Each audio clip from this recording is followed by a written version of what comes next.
많이들 들어오셨네요. 잠시만요. 문 좀 닫고요.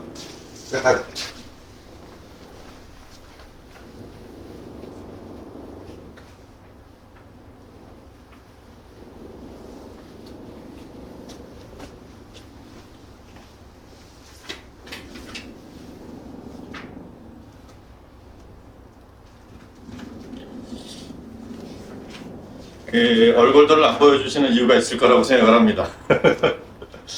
자, 이쪽으로 오시고. 안녕하세요. 안녕하세요.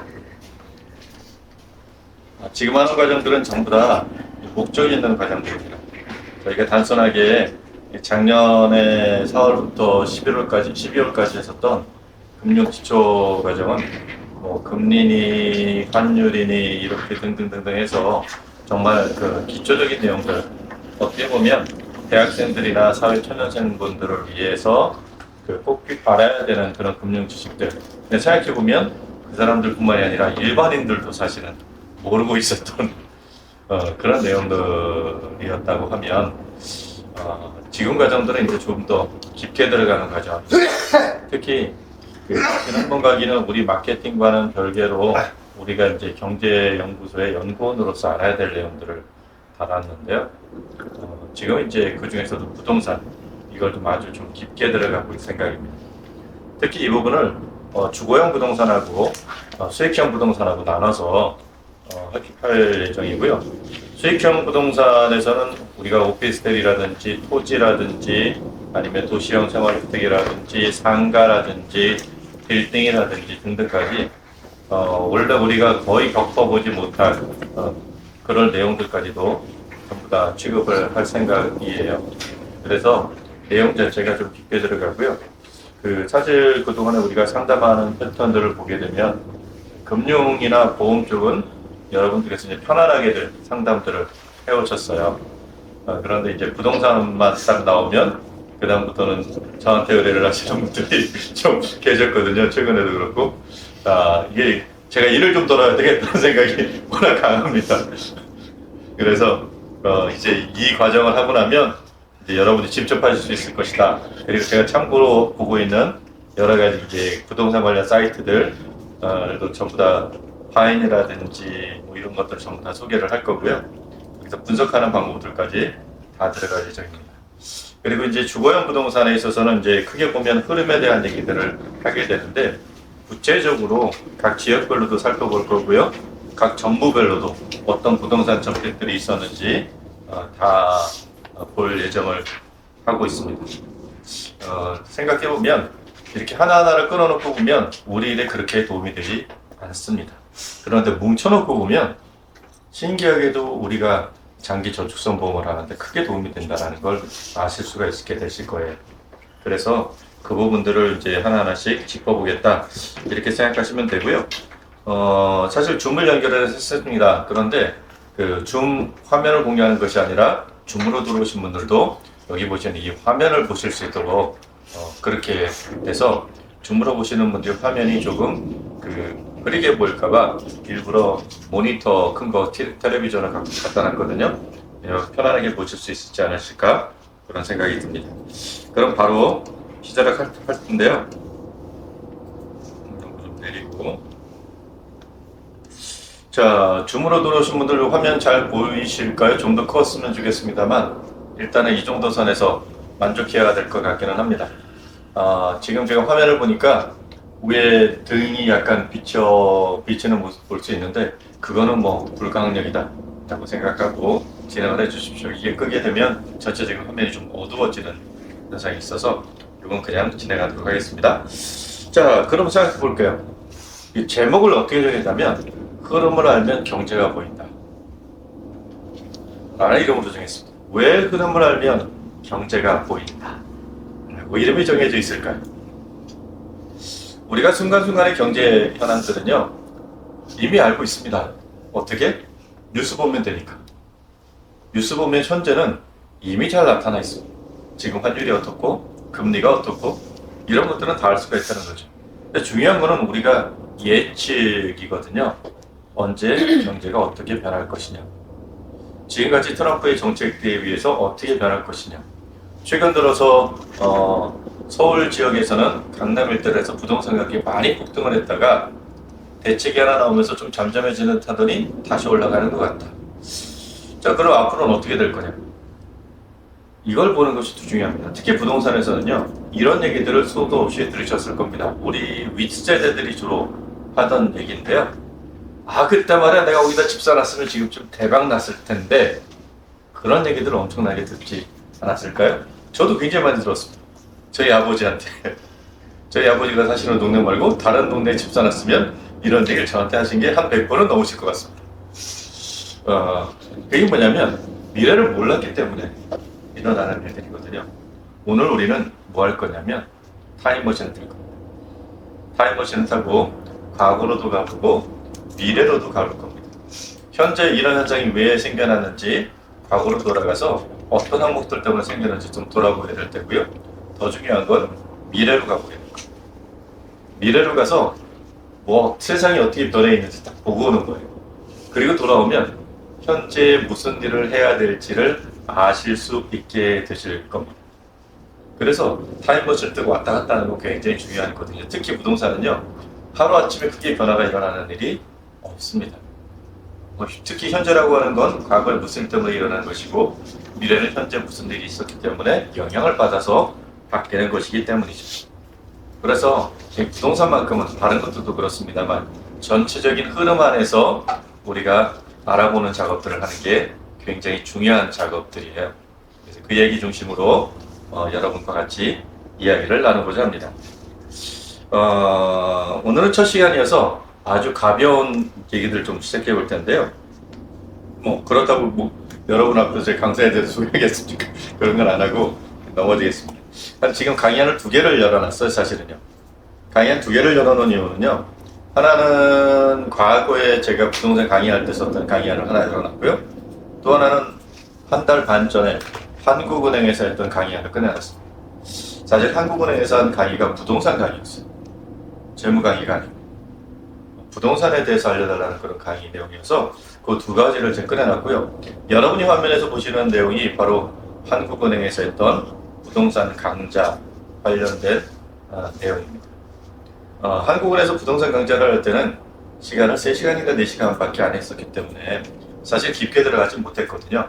근데 우리 회사의 연구원분들이시기 때문에 조금 더 깊게 여러분에게 디테일하게 좀 설명을 드리고자 합니다.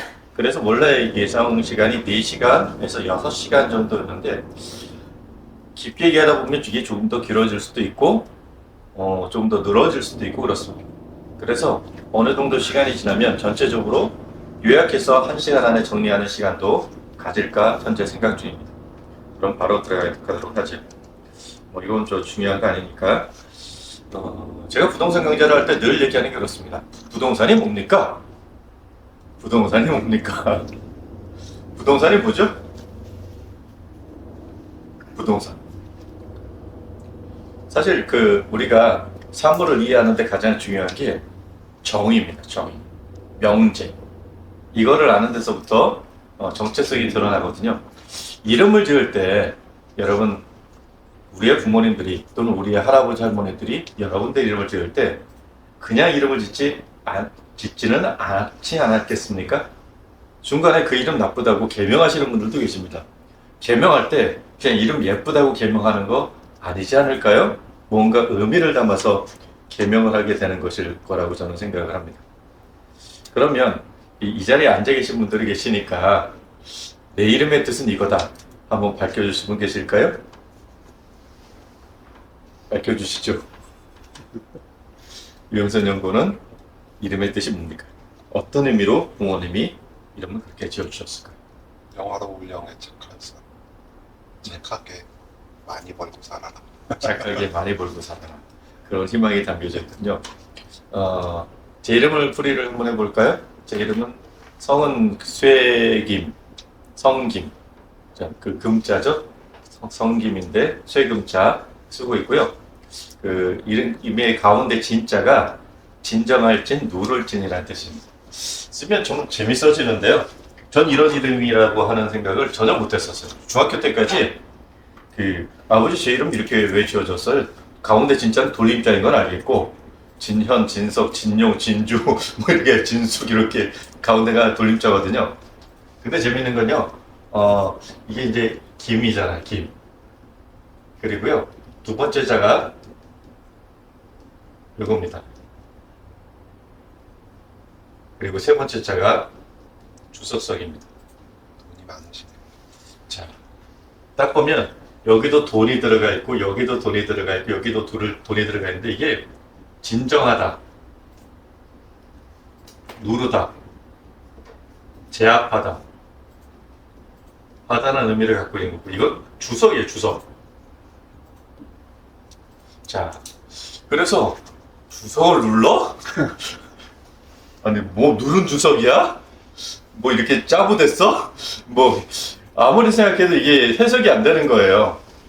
그래서 여쭤봤죠. 이게 무슨 뜻입니까? 그랬더니 저희 아버님께서 하시는 말씀이 저희 할아버지가 굉장히 젊은 나이에 30대 때 돌아가셨대요.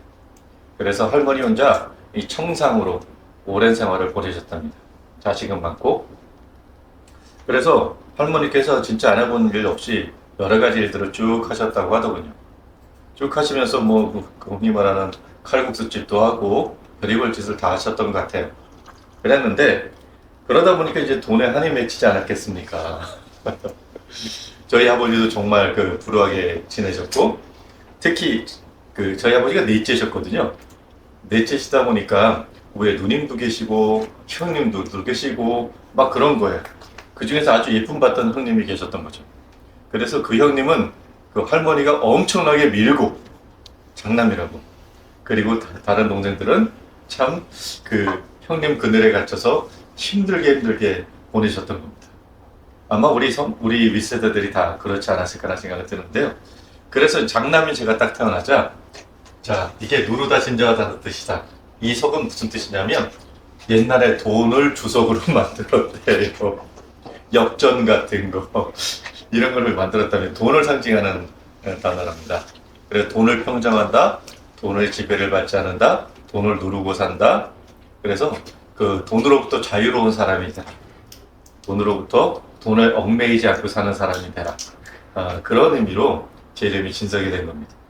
그러고 보면 경제연구소를 하고 있는 거 진짜 이거 딱 맞는 이름이지 않을까. 경제로 들어온 건 진짜 저한테는 이름대로 된 게 아닌가라는 그런 생각이 들어요. 자, 여기 보면 부동산이라고 써 있습니다. 보면 동산이 아니다 라는 뜻이에요. 그럼 동산은 또 뭘까요? 동산에 얘가 뭐가 있죠? 자동차. 그리고 노트북. 네? 노트북. 눈에 보이는 이런 여러 가지 이렇게 사물들. 재화라고 할 때 이게 재물에 해당하는 겁니다. 이런 거를 동산이라고 부른다. 그리고 부동산은 그것 빼고 다인데 사실은 우리가 말 그대로 땅, 토지, 건물 이런 걸 부동산이라고 그러죠. 실제로는요. 그것 빼고 다가 결국에는 토지, 건물, 집 이런 것밖에 없더라고요. 보석 이런 거는 동산인 거고. 자 그런데 사람들이 전부 이렇게 얘기해요. 우리나라에서 부자들 뭘로 돈 벌었어? 그럼 대부분이 부동산으로 돈 벌었어. 이렇게 얘기합니다. 그래서 이걸로 이렇게 많이 의미를 부동산 그러면 자연스럽게 연상이 되는 게 요거를 연상을 하게 된다라 그러더라고요. 사실 저도 그렇거든요. 예전에 우리나라에서 가장 부자였던 정주영 회장님. 가만히 생각해보면 정주영 회장께서 흔히 말하는 예전에 소양강댐 건설 사업을 할 때 이게 소양강댐을 건설한다고 삼성이니 현대니 다 불러 모아서 이거 누가 할래? 어쩌고 저쩌고 막 그랬었거든요. 그래서 컨소시엄이 구성이 돼서 하는데 현대가 우리가 하겠습니다! 그랬죠. 그 당시 삼성건설은 이제 삼성물산의 일개 파트였었고 현대건설은 이제 건설이 주력 업종이었었거든요.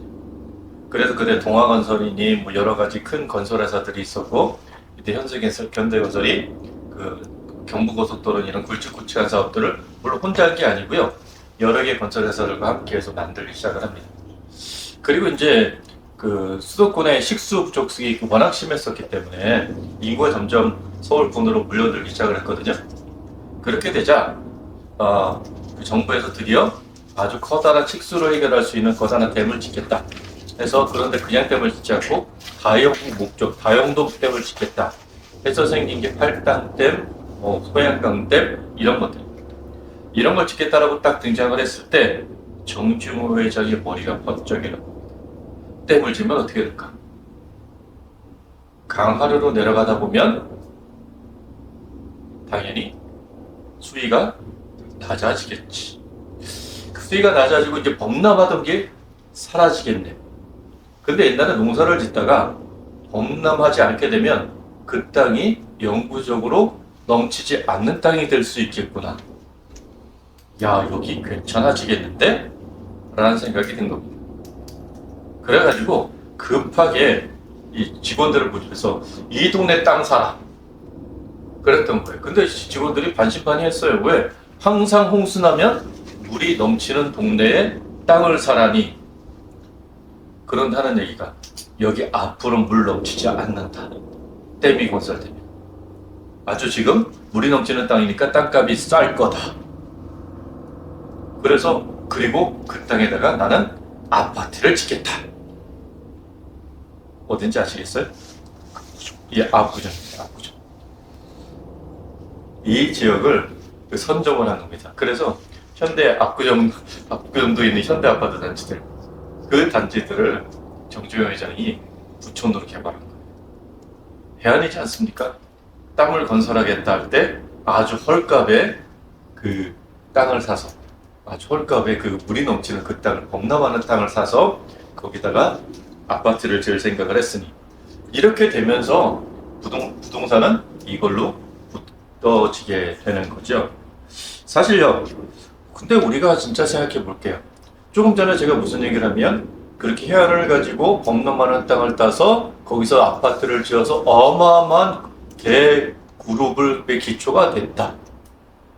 그죠? 어마어마한 부자가 됐다라는 거잖아요. 그러면 우리가 관심 가질 게 진짜 부동산일까 생각해보면, 여러분도 부동산에 관심 있으세요? 저는 관심 엄청 많아요. 그런데 여러분들은 관심 있으시죠? 있으실 텐데 그게 진짜 부동산에 대한 관심이냐? 부동산에 대한 관심이 아니라 실제로는 이거 아닙니까? 올라갈까 떨어질까? 나도 꿈이 있어. 나중에 월세 나오는 부동산 이런 거 하고 싶어. 그 희망사항으로 갖고 있는 거. 나도 건물주 되고 싶어. 이런 거. 이건 가격에 대한 관심 아닐까요? 내가 지금 집이 없어서 집을 언젠가는 사고 싶은데 언제 사는 게 좋을까? 내가 지금 있는 집에서 다른 데로 이사 가고 싶은데 돈은 될까? 나도 강남에 진입하고 싶은데 야, 너무 비싸서 못 하겠는걸? 그럼 매각이 조그맣게라도 한번 저질러 볼까? 이게 부동산에 대한 관심입니까? 아니면 부동산 가격에 대한 관심입니까? 뻔하잖아. 이건 부동산 가격에 대한 관심. 그러면 부동산 가격들이 어떻게 변하는지 알아야 사실은 우리가 부동산을 이해한다 라고 얘기할 수 있겠죠. 이것이 투기건 투자건 아니면 거주건 간에. 그래서 부동산 가격이 어떻게 변하는지를 이해하는 것이 굉장히 중요한 겁니다. 그럼 부동산은 뭐 때문에 변합니까? 부동산 가격은 전통적으로 부동산이 올라갔던 폭등기들이 있어요. 1차 폭등기, 2차 폭등기, 3차 폭등기, 4차 폭등기까지 있었고요. 우리나라에 이렇게 4번의 폭등기와 3번의 하락기, 물론 4번의 하락기가 예비되어 있고 5번째 폭등기가 예견되어 있습니다만, 이런 폭등기 때 올라갔던 요인들을 가만히 살펴보면요, 지금 우리가 부동산 이것 때문에 올라가는 거랑 정확하게 일치를 합니다. 첫 번째 폭등기 때 왜 올랐을까? 두 번째 때는, 세 번째 때는 생각해보면 여러분 이런 말 들어보지 않으셨어요? 교통이 좋아야 부동산이 올라. 이 지역에 전철역이 들어오면 부동산 가격이 세죠. 역세권 아파트, 도로가 건설되면, 최근 들어서 예전엔 상점 중심가가 강남역 일대였는데 요즘 삼성역 일대로 확 바뀌고 있어. 요즘 잠실이 그래도 뜨고 있어. 이런 얘기를 왜 하냐면 삼성역이 교통의 중심가로 변하고 있기 때문입니다. GTX라고 하는 게 몇 개의 노선이에요? 3개 노선이니까 4개 노선이 한꺼번에 그쪽으로 다 몰려버려요. 거기가 그래서 보통 지하철역이 두 군데만 돼도 교차하는 곳이라 그래서 번성하거든요. 세 개만 되면 야, 세 개나 지하철역이 그렇게 만나는 곳이야? 그런 데가 고속터미널 이런 데들이잖아요. 근데 거기는 네다섯 개가 만나. 번성할 수밖에 없겠죠. 번화할 수밖에 없다고요. 그래서 솔직히 저희 사무실이 이쪽으로 이동하는 이유도 삼성동에 있는 빌딩이 임대료가 너무 비싸졌기 때문에. 그럼 올 수밖에 없다고요. 이렇게 교통 여건이 좋은 곳은 올라가게 됩니다. 그래서 역세권 임을 굉장히 강조를 해요. 무슨 역에서 도보 5분! 근데 아무리 걸어가도 한 10분 걸어도 15분 걸어도 여기 안 나와. 그래도 역세권부터 해야 돼. 그죠? 그래야 가치가 올라가는 거죠. 그런가 하면 전국 각지에 그 교육특구라는 데 있죠. 서울에서는 교육특구가 어디죠? 대치동, 하락군, 그렇죠. 경기고등학교, 서울고등학교, 뭐 등등등등의 뭐 그런 학교도 영동고등학교 이런 데들이 있는 곳들이요. 그리고 목동, 뭐 이렇게 하죠. 그리고 학원가 많은 곳, 상계동, 전국에 그런 데가 있습니다. 평촌, 그죠? 이런 식으로 흔히 말하는 대구의 수성지구, 뭐 이런 데들이 있단 말이에요. 이거는요, 큰 도시마다 이 지역이 교육의 중심지야 라는 데가 있고요. 아이들을 적게 나오면 적게 나올수록 이 아이들을 잘 키워봐야 되겠다는 부모들의 열망이 더 심하거든요. 그러다 보니까 그런 지역으로 사람들이 몰려가게 되는 겁니다. 그래서 분당에서 모여서 열심히 하다가 아이가 똑똑한 것 같아? 강남 진입시켜야지. 이렇게 얘기가 되는 거고요.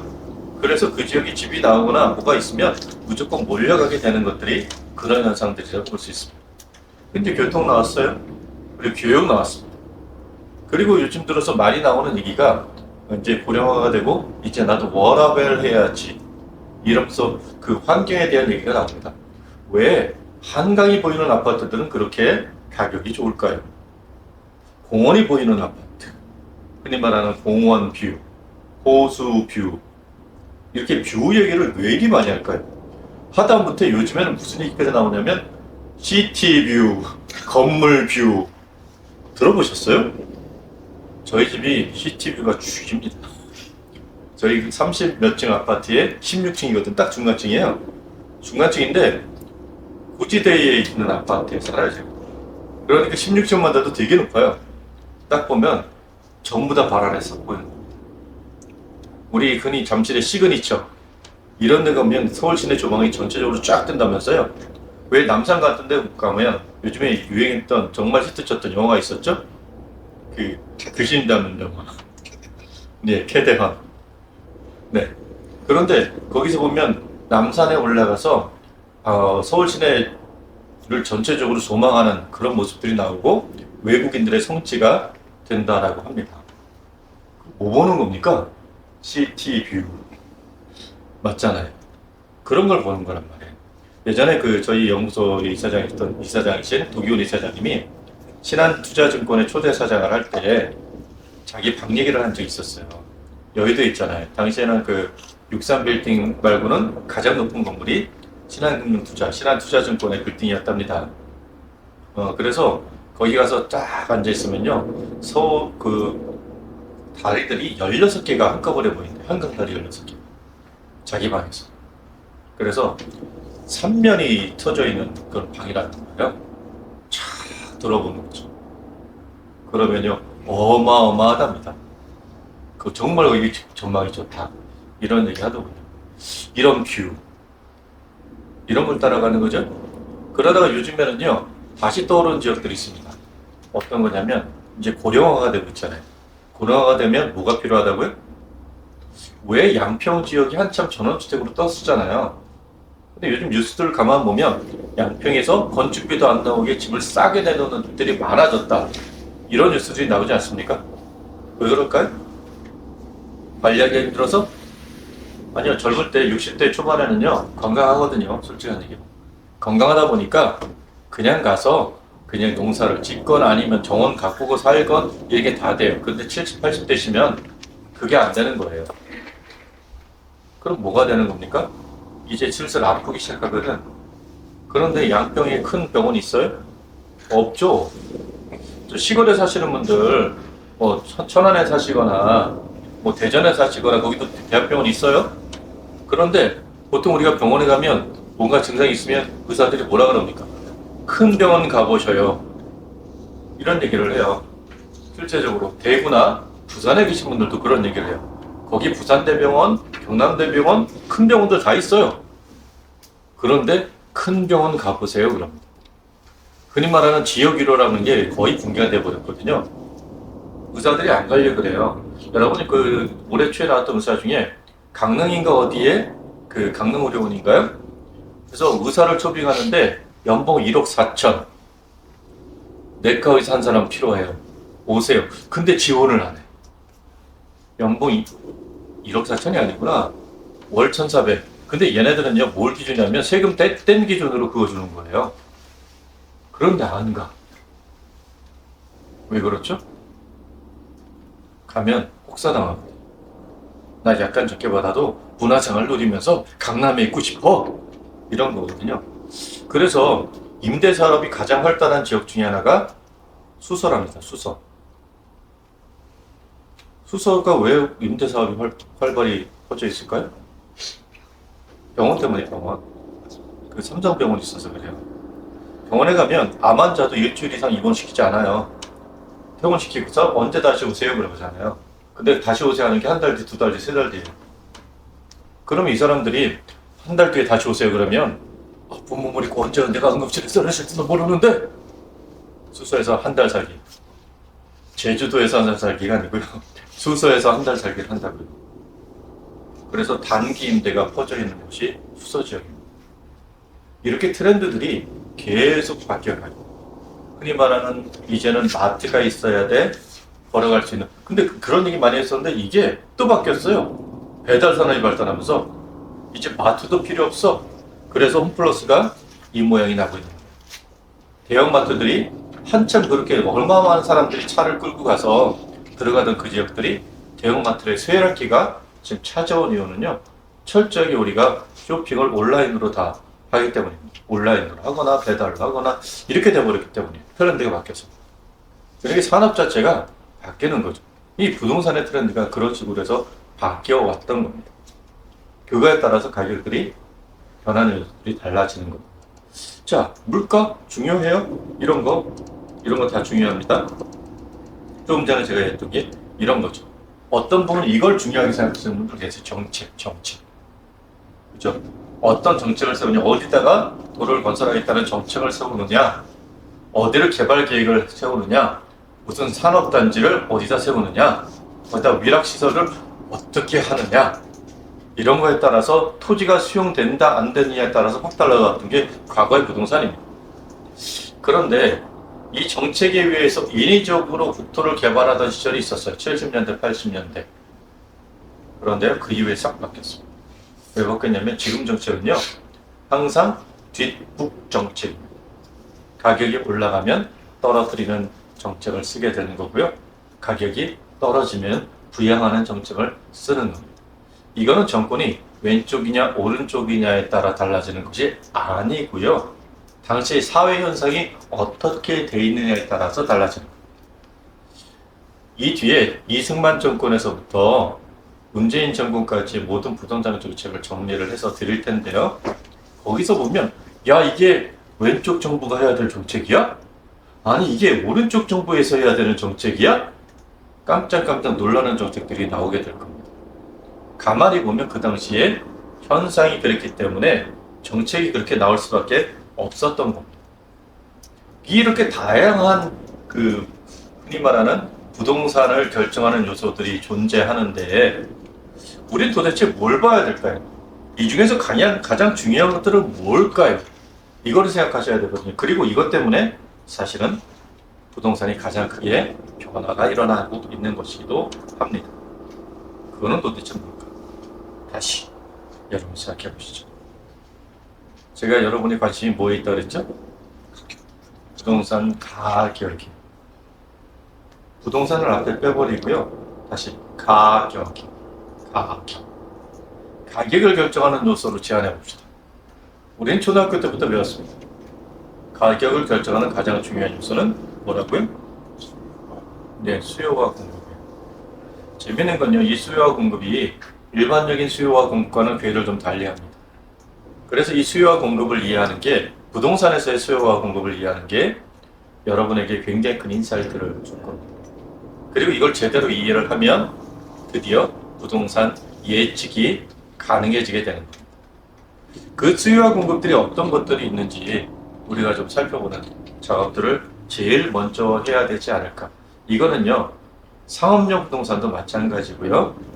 그리고 주거용 부동산도 마찬가지입니다. 제가 조금 전에 수소가 뜬다 그랬어요. 수소가 떴다. 뭐해서? 임대업이. 그죠? 그러면서 무슨 얘기를 했어요?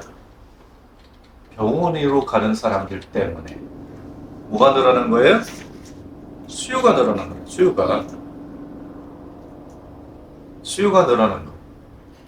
병원 하나 때문에 수요가 몰린 거예요. 왜 대치동 학군이 뜬다?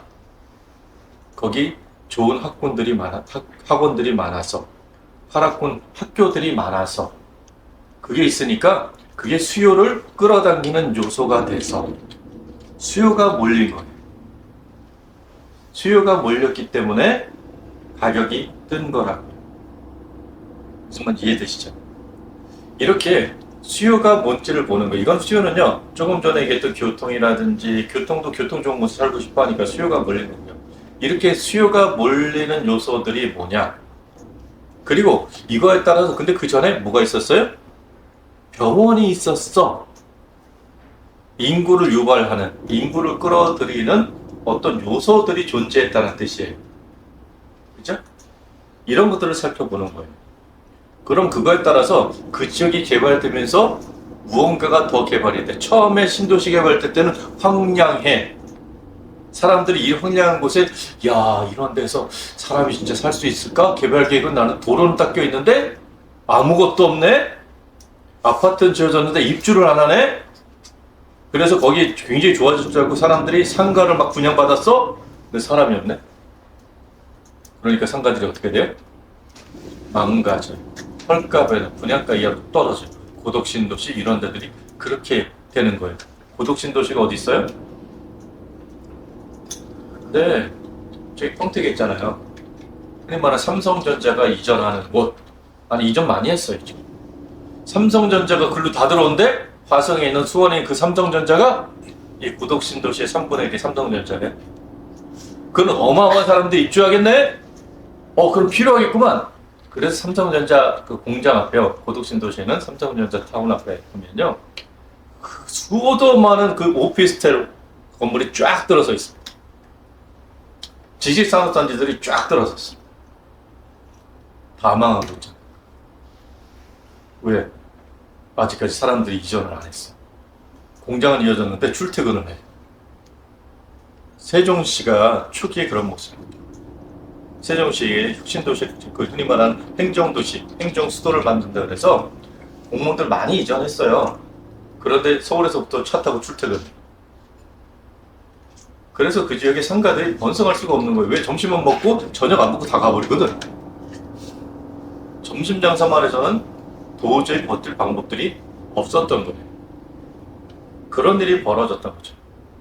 자, 그러면 그런데 시간이 지나고 차기 시작해 왜? 드디어 이주해서 정착하는 사람들이 생겼기 때문이에요. 정착하는 사람. 무슨 말씀 이해되시죠? 자, 그럼 여기서 우리가 진짜 들여다보자고요. 가장 중요한 요소들. 우리가 정책이라고 하는 것도 중요해요. 인플레이션에 따라서 집값이 오르락내리는 건 당연한 거예요. 금리가 떨어지면 집값이 상승하고요. 금리가 높아지면 집값이 떨어지는 건 당연한 거예요. 왜냐고요? 부동산이라고 하는 덩어리가 크기 때문에 자기 돈만으로 할 수 있는 사람이 그렇게 많지 않아요. 그럼 다른 데도 조달해야 되겠죠? 이번에 정책에서 가장 중요한 핵심이 뭐였었냐면 금리를, 그리고 또 하나는 그 대출의 크기를 조이는 정책이었죠. 그래서 이 지역에서 2억 이상 대출 안 돼. 뭐 4억까지 대빨이 대출 안 돼. 이런 정책들이 나오는 거죠. 6억까지 빨이 안 돼. 이런 정책들이 나오는 거예요. 근데 집값은 30억이야. 근데 2억밖에 대출이 안 돼. 그럼 28억을 내 돈으로 해야 되는 그런 일들이 생기는 거죠. 그러면 사고 싶어도 못 사요. 이게 무슨 정책이냐면 수요를 억제하는 정책이라는 거예요. 수요를 억제하는 정책. 이만큼 수요랑 공급이라는 게 굉장히 중요해요. 그래서 수요를 억제하는 정책이 나왔는데 이 약발이 다 됐어. 그러면서 또 다른 대책이 있어야 돼. 그랬더니 무슨 얘기가 나와요? 공급 대책, 대규모 택지 가격을 억제하게 하겠다. 이런 얘기들이 지금 나오죠? 이게 수요에 대한 정책이 나오고 공급에 대한 정책들이 나오게 되는 굉장히 중요한 거예요. 자금이 어떻게 흘러갈 거냐? 그리고 양극화. 서울에서 양극화돼 있어. 죄송하지만 제가 이렇게 얘기하면서 이게 유튜브로 보낼 게 아니니까 제가 편하게 말씀드리면 이 지역에서 안 가고 싶어. 여러분 살기 싫은 동네 있지 않았어요? 그 지역에 사는 한국 사람들이 다 빠져나온대. 대림동. 한국 간판보다 중국 간판이 훨씬 더 많대요. 밤이 되면 문신 있는 사람들이 이렇게 해가지고 중국말로 짤라라라 얘기하는데 그런 쪽에서 무서워서 못 나가겠대요. 거기 가서 사시겠습니까? 집값은 쌉니다. 그렇게 되는 거예요. 이게 분리가 되는 거예요. 이런 현상들이 생기죠? 지역적인 요소, 그렇죠? 교육 환경, 고용 창출. 그래도 고덕이 나중에는 성공할 거라고 보거든요. 지금은 힘들어도 평택이. 왜냐고요? 삼성전자가 거의 다 완공이 되면 사람들이 멀리서 해서 점점 가까운 데로 이전해 올 거라고요. 당장이 아니지. 이거 신도시가 처음 됐을 때 항상 나타나는 현상이에요. 항상 일어나는 현상입니다. 사실은 분당도 처음에 다 미분양이었어. 일산도 미분양이었어. 중동 사람 사는 데가 아니라고 생각했습니다. 제가 처음에 그 회사에서 발령을 부천으로 받았을 때 저는 부천이 어디 있는지를 몰랐어요. 전철에 찾아보니까 부천이 있더라고요. 그런데 제가 26살, 27살 때 전 진짜 부천이 어디 있는지 몰랐어요. 근데 발령을 눌러낸 거예요. 그래가지고 굉장히 당황스러웠어요. 서울에서 근무하다가 부천이라는 동네에 가서 지점장을 하라는데 와 어디야? 딱 갔는데 신도시더라고요. 신도시인 거예요. 그러다가 거기서 좀 정착을 해서 오래 살았죠. 그 옆에 중동 옆에 상동이라고 있습니다. 그 상동이 제가 발령받아서 몇 년 동안 거의 10년 넘게 뭐였냐면 논밭이었어요. 그냥 황량한 논밭이었다. 신기하게 딱 그 외곽순환 고속도로에서 북쪽에서 남쪽에서 불을 바라보면서 동쪽은 신도시고요. 서쪽은 논밭이었어요. 웃겨요. 그런데 이게 어느 날 개발이 되면서 훨씬 더 번화한 도시가 되어버렸죠. 지금 송내역 일대를 얘기하는 거예요. 자, 이런 것들이 어떤 발전기 이런 것들이에요. 그러면서 도로나 인프라 이런 것들. 자, 결국에는 이런 것들에 의해서 부동산의 흐름들이 계속 바뀌어 왔어요. 그러나 가장 중요한 거는요, 결국에는 이거 아닐까요? 시장이 어떻게 변하느냐, 그리고 어떤 정책이 있느냐. 이 시장은 다시 말하면 현상이라고 볼 수 있는 거거든요. 트렌드라고 저희 표현할게요. 트렌드들이 바뀌게 되는 거예요. 항상 한참 도시형 생활주택 같은 것들이 굉장히 가까워지다가 요즘 도시형 생활주택 이거 싹 들어갔을 거예요. 왜냐면 왜 그럴까요? 사람들이 젊은 친구들도 차를 타고 다니기 시작합니다. 차를 타고 다니는데 도시형 생활주택은 주차 공간의 제약이 굉장히 적어요. 0.2대 뭐 이래요. 그러니까 주차를 못하네. 집은 새 집인데. 그러니까 애들이 젊은 친구들도 안 들어가려고 그러는 거예요. 아, 이게 의미가 없구나. 가 돼버린 거죠. 자, 이런 것들이 현상이에요. 임대주택 요즘에 들려가시는 분들이 많아졌어요. 옛날엔 이런 얘기들 많이 하지 않았어요? 그 주공에 사는 사람들을 무슨 죄송합니다. 거지 이런 표현을 써가면서 이런 얘기들 하는 데들이 있었어요. 저기 임대 아파트 사는 애들 이런 얘기들 많이 했었어요. 그런데 지금 왜 들어가려는 사람들이 많을까요? 이건 임대 정책이 바뀌었기 때문이에요. 이런 식으로 바뀌었어요.